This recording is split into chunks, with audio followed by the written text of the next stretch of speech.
Welcome back, everybody. I'm Michael from Boredom Sated.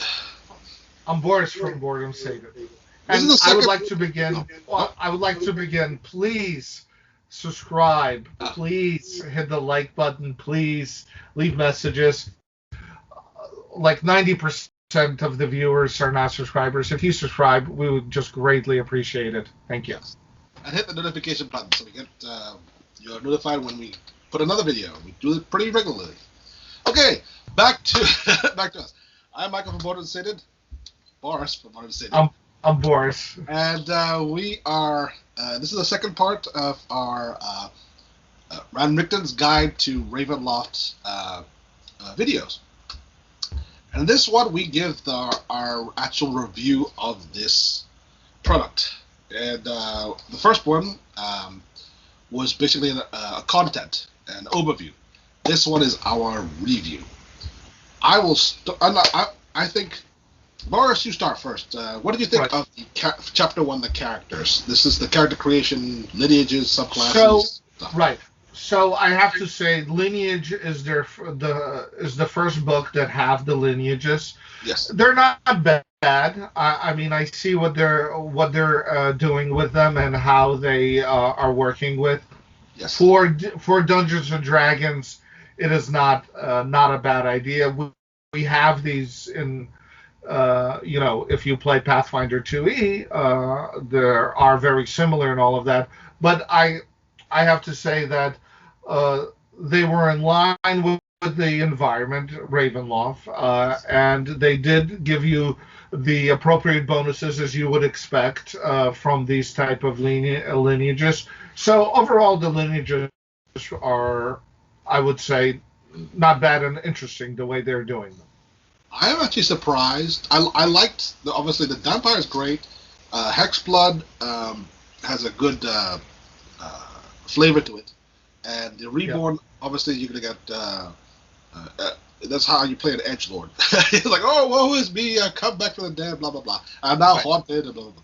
Okay. I'm surprised they didn't have some form of lycanthrope. You know, because there's a lot of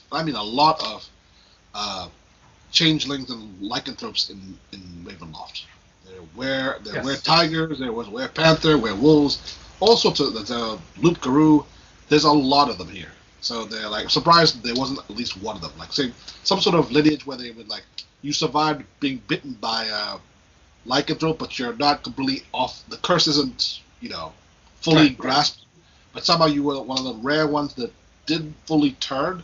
But you still have that urge, and maybe in the full moon you had to make a saving throw, and that'd be fantastic. I didn't even think of that. You're absolutely right. It's when you think of horrors, that losing is control, one of the biggest. Yeah, that is one of the biggest horror monsters. Yeah. Yep. Yeah. Maybe a different books. They have a dark gift section. What did you think of the dark gift section? I thought they were underwhelming. Some of them. Some of them are okay, but yeah, some of them are okay.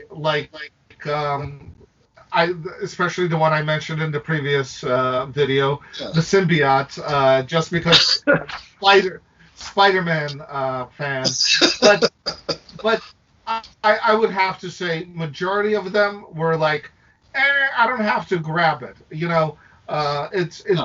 It makes my character interesting, but it's not must have. Yeah. So I have to have it. It's not what it's meant to be. It's I have to have this, and I'm willing to be corrupted for it. Yeah. I liked, and I'm gonna be an old fogey about this, but it just was a better mechanism.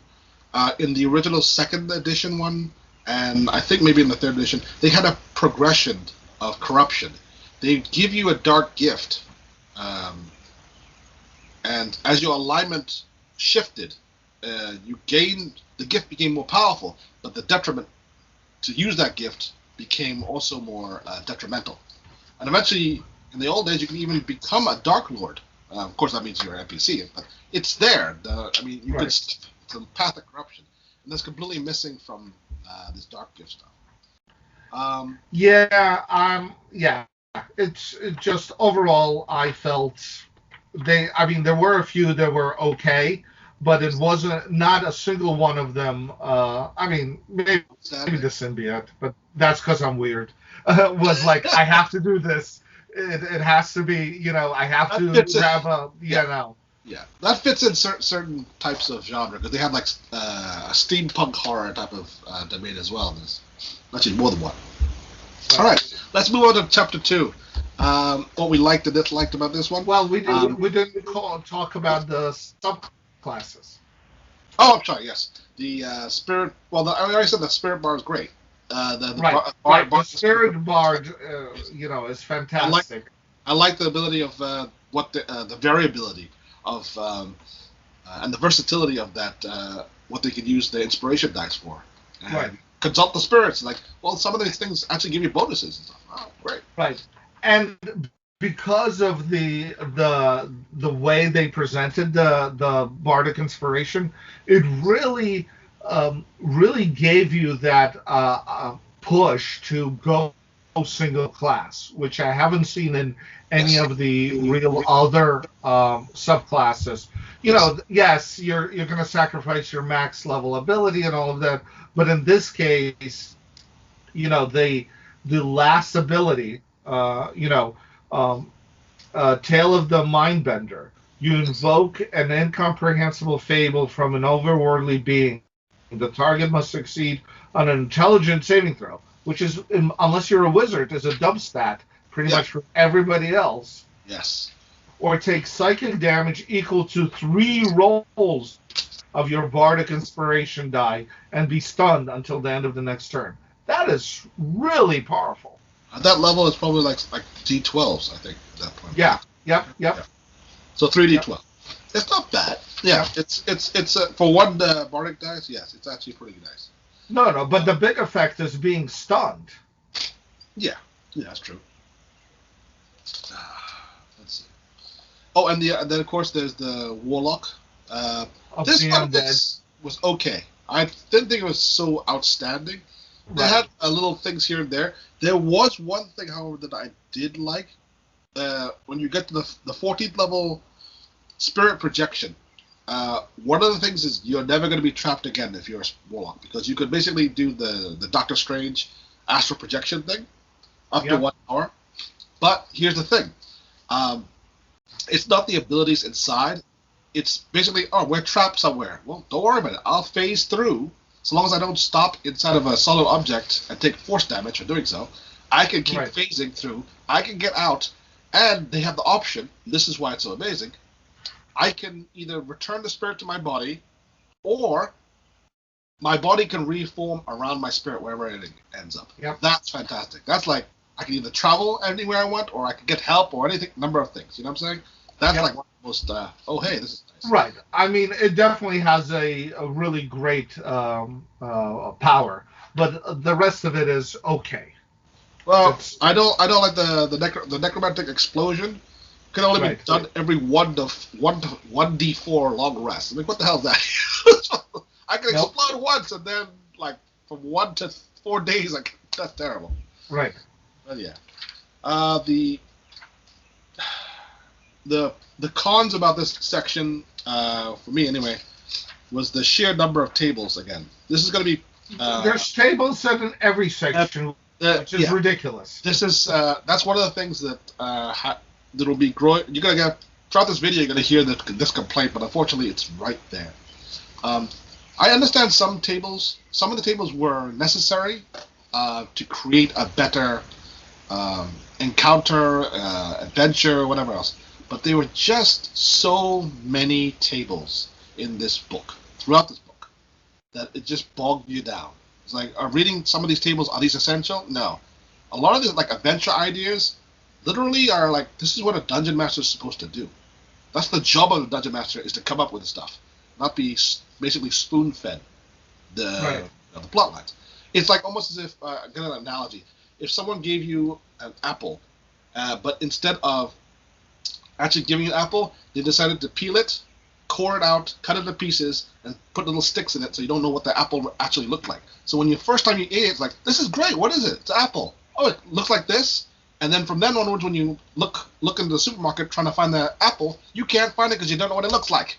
Because you got cut up, handed to you. It's delicious. No. You like it, but you don't know what it looks like. That's basically what they did to you. They just handed you this. This is what being a dungeon master does.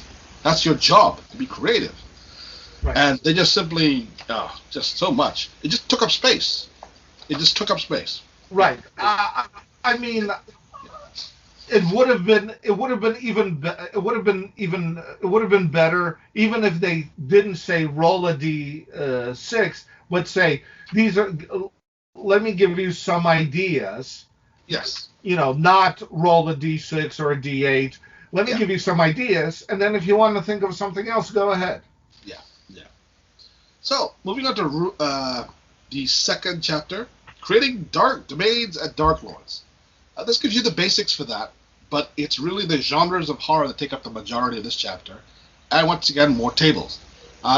Each type of let me get this off my chest.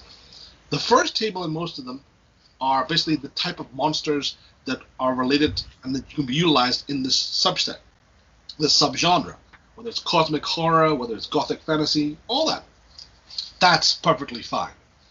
People don't know what type of monster to use in this particular genre that they're going for. Okay, but then they kill it. Every single one of them gets 5 to 6 tables. I'm like, looking at this, I'm like, oh, you've got to be kidding! More tables and more tables. I'm like, it's just too much. It just fills up the space. That's all it does. What did you think of that? This section? Again, it helps you create the Dark Lord. The Dark Lord is an NPC. Yes. Again, the tables, I think, should have just, like I said, maybe a few suggestions. Let their minds work on their own. You don't need tables to do this. But overall, the section for each type of horrors, again, you're 100% right. The tables. No need. There were 6 tables per. I know it's like, oh my god. I mean, have we really reached this level where there's no imagination? I think it's they believe that we have no imagination. Yes. As I'm reading this, however, I get the feeling that this book is not really for us, the old fans anymore. It's more for serve as an introduction to new fans. But the thing is, the new fans don't know anything about this, so they have nothing to compare it to. Right. But anyway, let's move on to chapter 3. I said before, this was the meat and potatoes of the right, and it certainly is. This is the domains themselves. This is where the Dark Lords reside. The Dark Lords aren't just simply the head boss that you go out there and try and kill all the time. They are supposed to be living and breathing characters. They are 3-dimensional villains. They have a often tragic backstory, often due to them making a series of bad decisions. They might be at any one time they might have been able to stop themselves. Not always. Some of them are just simply evil bastards. Always a point where they feel that these guys don't feel like they're evil.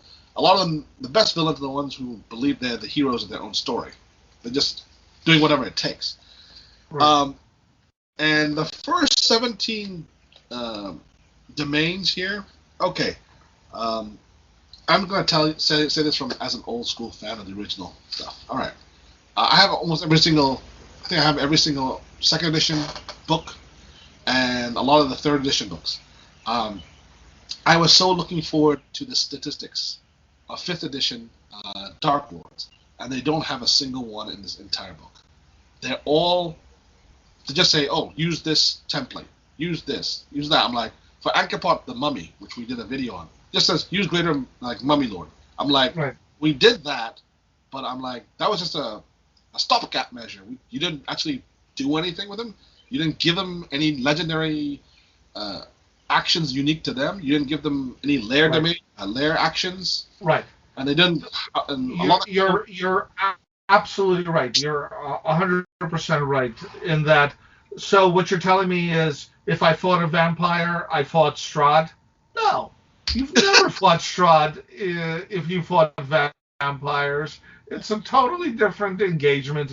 It should be, if you face vampires and defeated them, yeah. and you come on upon Strahd, it should drive you even more horrifying, because things you're trying shouldn't be working all the time. They should. A lot of these Dark Lords are like one of the aspects of the Dark Lords. Some of them are not very powerful actually. They're not like all 20th level or even 15th level. Some of the Dark Lords have really interesting backstories, and it lends you to the horror aspect is what they've done once you figure out their backstory or how they got to where they are now. Right. One of my favorite Dark Lords is Ivana Borista. She is in the second edition. She was a 0 level human. Level human. She had like a few hit points, and that's it. But she had a kiss, and that being second edition is you made a saving throw at -4, which is huge back then. If you make the saving throw, you die slowly. If you fail the saving throw, you instantly die. But she had kissed you, and she's immune to poison. That was it.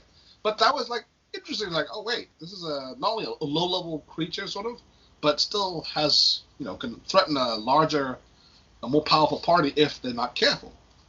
Right. But that's all gone. It's all gone. Yeah, it's lazy. It's lazy. I mean, even if they said use the mummy lord stats, but give them these extra bonuses. Yeah, give them legendary stuff. Give them legendary stuff. I mean, yeah, it's just that. Now, they might have the excuse. Oh well, they have two excuses probably. I'm sure I already had them off in the past. The first one is if you stat something, then the players will kill it. That's Dungeons and Dragons. Literally Dungeons and Dragons baseline game is kill people, kill things, and then take their stuff. That's not an excuse at all. And anytime them Dark Lords die, a lot of them can just come back, unless the dark powers are done with them, or they're actually very, very low powered. In which case, someone else can inherit that position in that domain. They can come back. So it's like that's not a good excuse. Also, we ran out of space. No, you didn't. You flooded the place with freaking charts and tables. In every single one of these domains that they actually mentioned and fleshed out, there's a chart that doesn't need to be there. Barovia has like 3 or 4 charts. Like, stop it already. Right. So hold on. Let me just give you this one example. Shoot. Strahd's power and dominion. Yeah. And I will read the quick paragraph that's in the book. Go ahead. Strahd is patient and dramatic mastermind. His statistics are similar to those of a vampire, and his spell-casting prowess is formidable, enabling him to face most threats directly. Strahd ever seeks to escape his boredom and draws challenges out for as long as it entertains him. However, if insulted, the Dark Lord can turn all of Bavaria against his foes. How? It doesn't say anything. No, it's up to No, it's up to you. You're not supposed to tell us how this happens. We don't know this. In case you fellows actually want to know, the Dark Lord can actually open and close the gates of Ravenloft and other things at will, as well as close the borders. Strahd's particular closing the borders is he turns all the mist around Barovia into poison. And unless you go back, you're going to die. The only people who can go through this are the Vistani, which is another problem. Right. There's a lot of PC culture going on in our popular culture, and it's basically killing the entertainment industry. So it's infected this as well, where they don't want to offend anybody over anything. Okay. The Vistani, in particular, are based upon the Gypsies, the Raman. And they don't want to do that. So now, in this edition, the Vistani are no longer gypsies. They're a collection of destitute people. They basically become refugees that happen to live a certain lifestyle. That's what the Vistani is, which makes zero sense because Vistani was so much of the backstory of several characters is because you're related to the Vistani. Like one of the Dark Lords, Gabrielle Advir, pronouncing it wrong. She's a half Vistani, and that's part of her reason why she's a Dark Lord in the first place, because of a hatred of how she was treated by the Vistani. It's literally in her backstory, and who knows? They're just. But the strange thing is, I don't feel the Vistani would insult the gypsies or the Roman in any single way. It's not like they are just like any other sort of different human culture. There's evil ones. They there's don't want good to insult ones. anybody about everything. That's the interesting enough on that subject. Anchorpod, our good old Greater Mummy, they completely changed the way he looks. He looks like a freaking alien now. It's just there's no mummy wraps because they don't want to offend anybody. Because it's a funeral rite from a religion that's been long dead for over 3,000 years. They have done all sorts of stupid shit. Another thing. Another con for this section. Gender bending. Yay! Several of the Dark Lords are now women, for whatever reason. I'll start first with Victra. I don't even know if that's a real name. Victra Mordenhair. Originally Victor Mordenheim, patent after Dr. Victor Frankenstein. And Adam, who is the creature, is now Elsie. And it's turned from, and that dark, this is from Lemuria. The dynamic between creator and created is no longer as adversarial.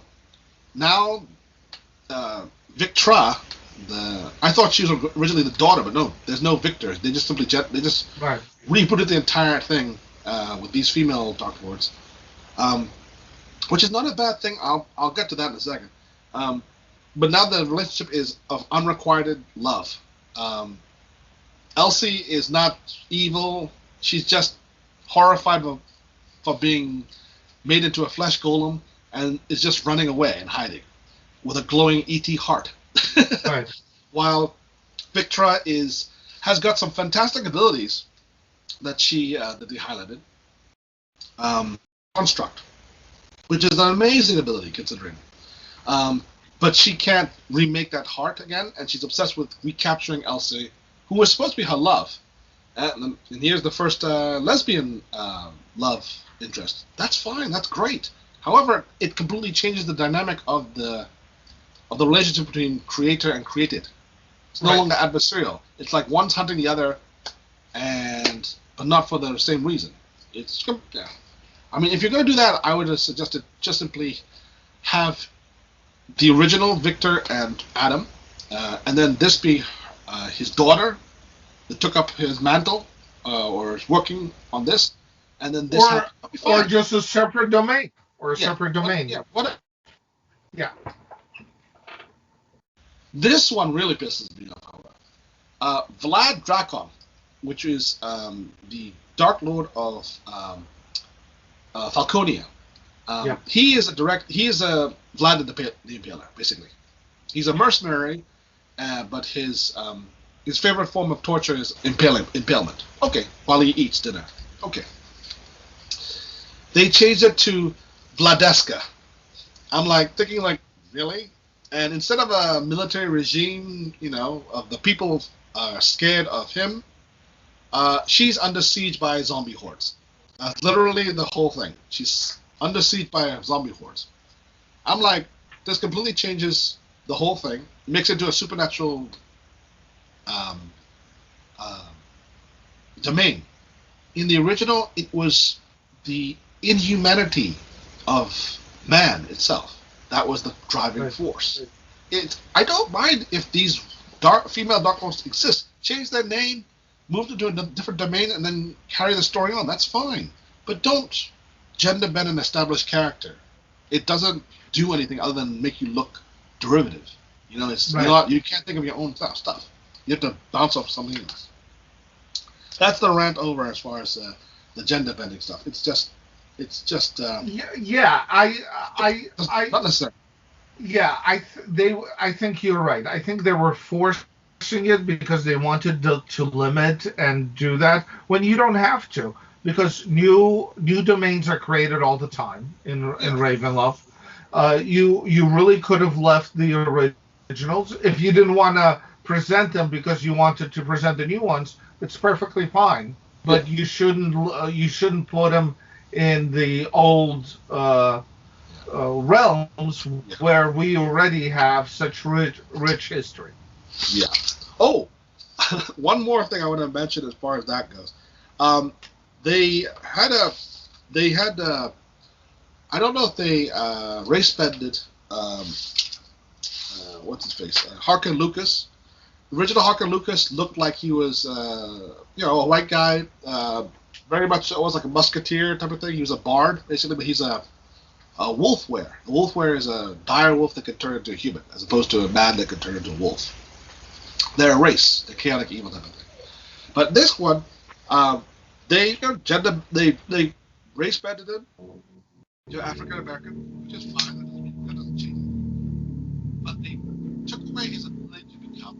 But they had their own transgender representative there, and they completely forgot about it. Because one of the aspects I think of this whole thing is a lot of them did not pay attention or read the source material. A lot of these writers Right. just worked in the business, they didn't give a crap. They just barely knew it or skimmed it, and then they decided to change it and not realize it. How could you do that? This guy was such a talented shapeshifter and manipulator that he not only had a male human form, but he had a female form as well. Right. I'm like, you have there, right there. There's your transgender, right there. Boom. You can be either or for whatever he needs for deception, or her, or Right. hey, whatever. But anyways, uh, yeah, this was an incredible disappointment. Especially, moving on from the established domains to the Cliff Notes versions, the 22 domains that they were mentioned but were Right. just glossed over. One paragraph each, including stuff that were new. Well, how can you gloss over new domains? These are the domains you want to expand upon, but they didn't. Yep. Now, and it totally was, in my view, counteractive, where they wanted to introduce role playing and all of that. Yeah. Now you want the people to use their imagination. Oh, here's just enough paragraph. Do whatever you want with it. it's You know? it's very much a schizophrenic way of dealing with this. That's telling because there were so many writers. And a lot of writers only had like one domain or section to do. I don't think they conversed with each other as closely as they should have. Yeah, that's them. Well, maybe they're on their deadline. Who knows? Could be. Yeah. Let's go to chapter 4. This one is setting the mood. This is creating the mood of. This is techniques of horror, pretty much. Right off the bat, it shows you how to create a horror game itself, how it's different, and they had this section. I thought pretty long and hard on this one actually, where they have a mechanism where everyone has a little card with an X on it. You read that part? Yes. Yep. That's like, what are we in? I don't want to criticize it too heavily because I know some people have traumas, and certain anxieties and phobias. Okay, then you should be playing a horror game. As simple as that. It's the genre is steeped in uncomfortability. That's a word. It's there to push the boundaries of sanity itself. Why would you? And it's there to introduce fears and be nothing but an anxiety fest. Don't subject yourself to triggers, conditions. Just don't. And Don't play it. Yeah, it's no. It's totally. I totally agree, and it's. I understand what they're trying to do, but they're not correcting for it correctly. They're trying to do like you're part of the group, and our friend Bob here is afraid, doesn't feel comfortable in playing in horror. But we all want to play horror, but we don't want to exclude him. Well, then maybe you don't play horror if you don't Yeah. want to exclude him, because it's still going to be terrifying and horrifying to him. Why Yeah. would you do that to your friend? Yeah. This is the ultimate goal of these books and the game itself is to entertain people.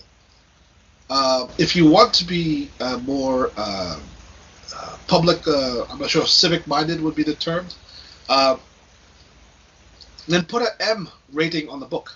It says for mature audiences only, like a rating, like a movie.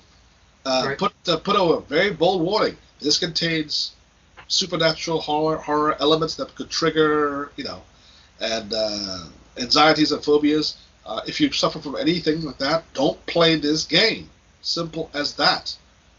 Right. They had in Amazon. They had a nice review of this guy who was basically saying, "Oh yeah, you know what?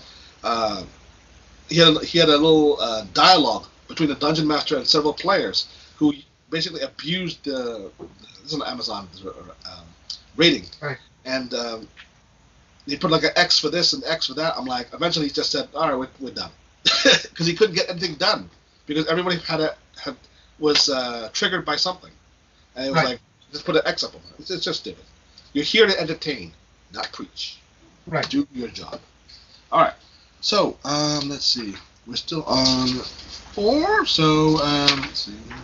Oh, and this also has the curse mechanic. Yeah. The curse The- mechanic is very nice because the- it's involved in Yeah. a lot of backstories.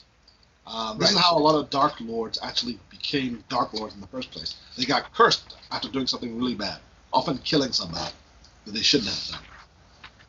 Often an innocent person who then cursed them, and then that helped condemn the Dark Lord to their current status. Right.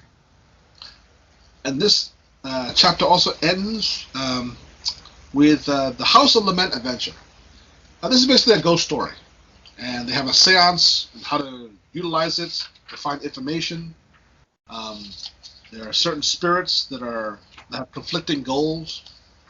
Interesting NPCs that are actually kind of famous, including Van Richten. Right. He's everywhere, that guy. And it's a Yeah. solid. Overall, the adventures was very solid for a quick It's a solid adventure. adventure. Yeah. It's 20 pages, has nice maps, and NPCs with conflicting goals, often all selfish, generally, except for one of them. And it was a nice addition to the book. It gives you an idea of how to run a book, how to run an adventure in this type of world. One final note on running these type of adventures. Horror, when you're constantly exposed to it, loses its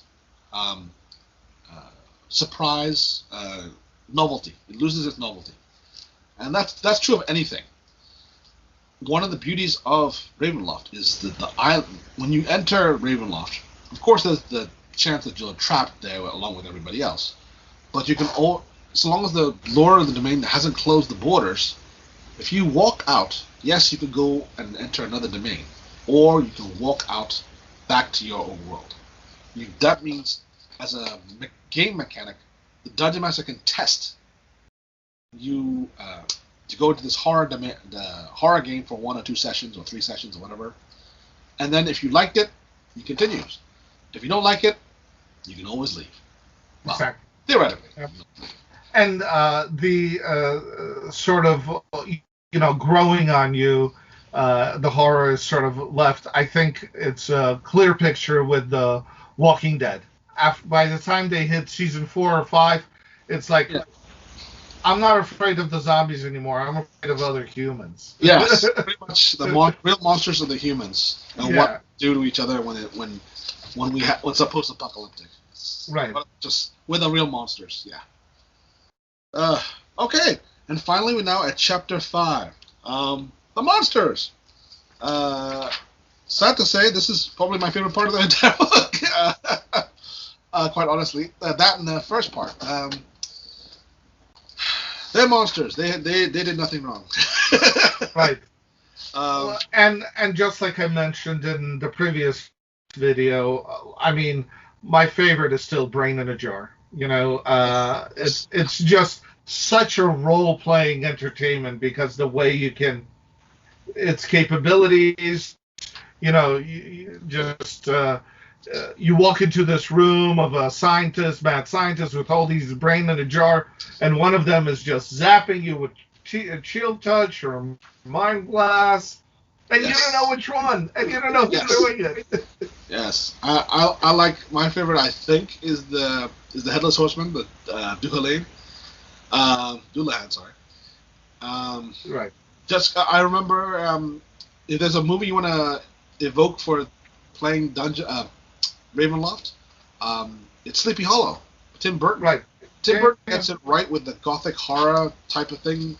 Don't know if he puts a filter on his camera, but his primary colors inside his movies, this type, are black, white, and gray, with a liberal use of red for blood.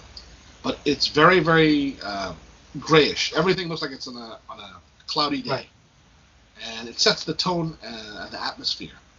And the Headless Horseman there, the Hessian, that was stuck with me it's just a great Christopher Walken performance. It's just amazing. And I have to say, if you guys have seen our other videos about the different demi-human other race vampires, I was going through it, and I hit Nosferatu, and I got so excited because I was like, oh, they included Nosferatu. They're going to include the other vampires. No, they didn't. Yeah, that was oh, speaking of vampires, vampire mind flayers. We got to address this part. Yeah, that was. I was about to be horrified and scared, and then I read it and was disappointed. There's nothing worse than being disappointed. It just, yeah. The vampiric mind flayers. Mind flayers are higher than CR5. Vampires are higher than CR5. Why is the combination only a CR5? I'm like, this doesn't make sense. It's like they become. It's literally they took a mind flayer that got bitten by a vampire and it got weaker. What? I'm like, why would you do it? Why? I don't know. Among the shapeshifters, the Loop Guru are generally a little bit more powerful than the standard lycanthropes, and it has legendary actions, so it's a lot more potent, to say the least. And let's see, other the Were-Raven, which was okay. The one interesting thing, they did introduce a lot more zombies, which was, I guess, in line, and because I think they think zombies are still popular. Yeah. I was surprised zombies that big. You know, I mean, zombies are the scariness of zombies is because of number one of the swarm factor, because there's a lot of them, and number two is because they are human bodies. They were once human, so you see the remains of people you might know or could have known. Right. But it starts to lose its horror. It's still fear, but not horror revulsion. When they're a massive swarm of zombie limbs, even though that's really frightening and it is, terrifying, it's like one big thing as opposed to a whole mass. Right. It's not, different type of fear. Still terrifying. I get it. It's something you can run away from, as opposed to everywhere. They're going to swarm you. Right. And of course, the very last thing on the very last page, if you're into Ouija boards, they have a really new, cool-looking Ouija board that you can use to do a seance on. It's definitely cool-looking. That is it was a very cool addition to this. Okay. So, basically, I'm going to go with the pros, just as a generalized summary. My pros, pretty art, for the most part. Although some of the art was funky, like Anchorpod turning into Alien. I like the lineages, subclasses, and basically the player section of this book. Most of this book is for Dungeon Master. It just is. Just too much background, too much monsters, too much mechanisms. I like the elements for setting the mood and running a horror game. That's always nice. The new monsters, for the most part, they're good. And I like the section on creating new domains and Dark Lords. What about you? What's your pros? So I definitely like the character creation section. I can't say any of it was so bad that it's not useful. It's actually really good.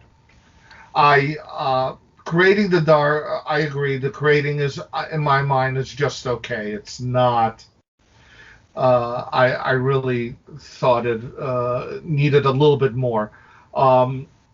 The monster section is fine. I was really hoping for more vampires. Yes. More, yeah. So yeah, those sections they're not the worst parts of the book. Well, they ran out of room for more monsters because they had to put more tables. Yes. That's what it is. All right, so the cons. Gender swapping for no reason. This is what I told you before I was going to address this. Here's the at length. If you want more female Dark Lords, here's an example. You take it from history. Let's go. I'll give you 3 female Dark Lords off the top of my head. 1, how about Typhoid Mary? A woman who is immune to disease but spreads disease, and it causes her anguish, especially if you make her a nurse and make her domain giant hospital institution or something like that. Right. Number 2, Lizzie Borden. Create a split personality where in the day she's normal, she goes runs in her city, which is her domain, but at night she magically gains an axe, becomes an axe-wielding maniac, and goes after families. I know, trigger warning. I'm sorry about that, but it's horror. And 3rd, I can't believe they haven't done this. Lady Elizabeth Bathory, the original vampire. I mean, the most prolific female serial killer in history, who bathed in the blood of virgin girls.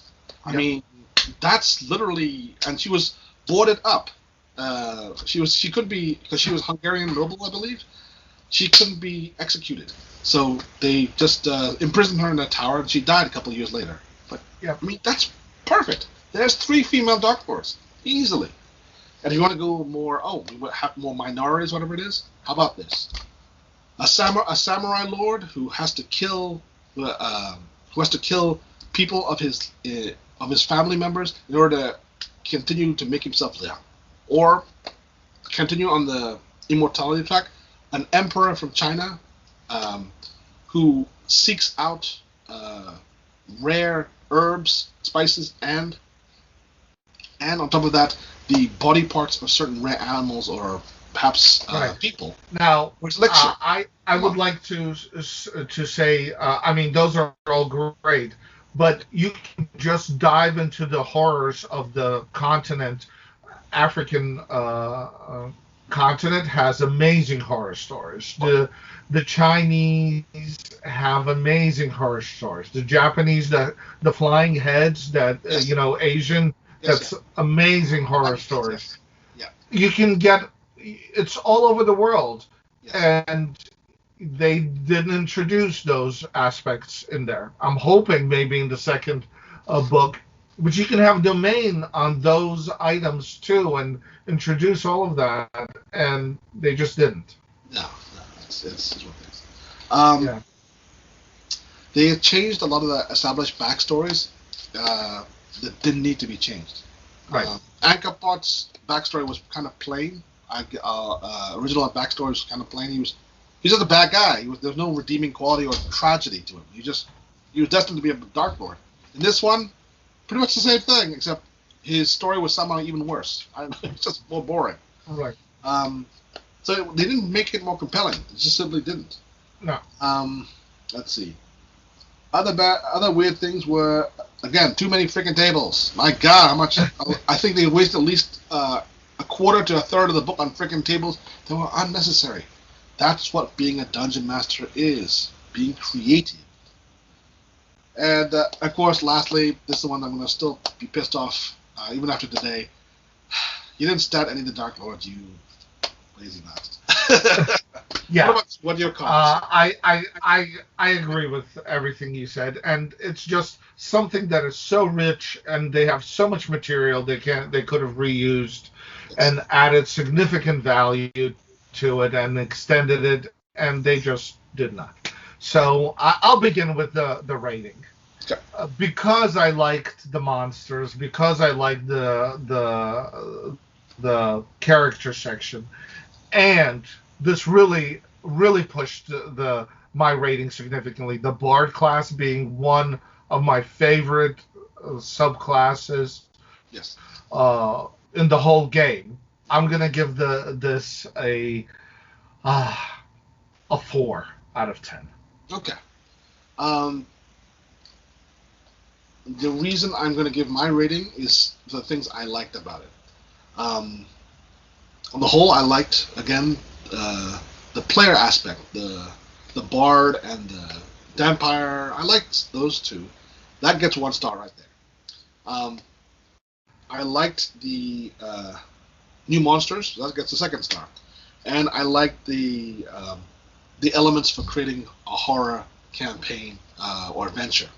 That's very useful even for veteran dungeon masters. So that's 3 stars. That's it. I'm giving it 3 out of 10. I'm not swayed by pretty art. The book has a lot of pretty art in it, but quite honestly, some of the art it's counterbalanced by some of the art being kind of funky and uninspiring. There's a lot of great ideas in here, but it's also mixed with a lot of mediocrity. I think that's probably why, because they had so many writers on this. I looked at the writers list; they have like about 15 or so writers, and it's a case of too many cooks spoiling the broth. Too many different ideas, not enough coordination on those ideas.